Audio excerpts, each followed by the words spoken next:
Hello Rapa Peeps, a rainy day for everyone and welcome to my vlog.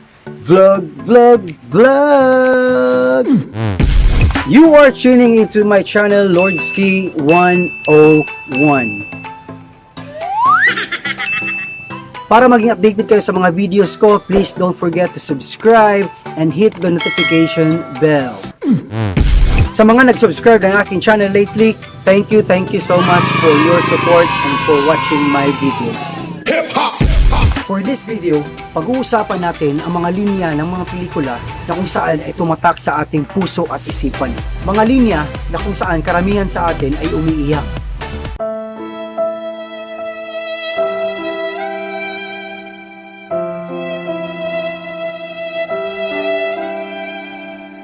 Handa ka na ba? Tara, let's go! Let's watch the first video.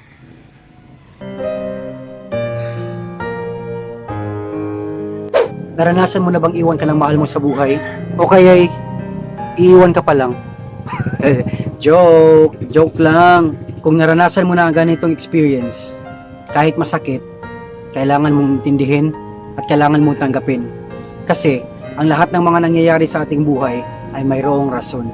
Maging thankful na lang tayo and take it positively. Because alam ko, pagkatapos ng dilim, meron tayong liwanag na ating tatanawin. Ay, ang sakit naman. Proceed na nga tayo sa next video. Bakit ba pakiramdam ko kaya hindi ka kumukontra dito dahil gusto mo rin naman itong mangyari? Ano sabi mo? Tumigil ka, ha? Tumigil ka! You shut up! Ang pera natin, hindi basta-bastang mauubos. Pero ang pasensya ko, konting-konti na lang!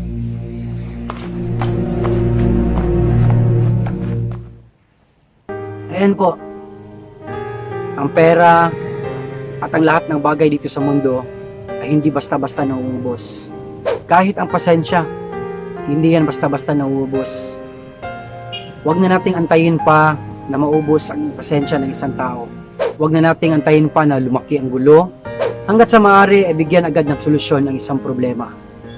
Huwag nang pahabain pa. Kasi pag ang pasensya ay naubos, ewan ko lang kung ano mangyari. Itong next video natin ay isa sa mga paborito ko at talagang napaiyak ako sa mga linya na to. Let's go!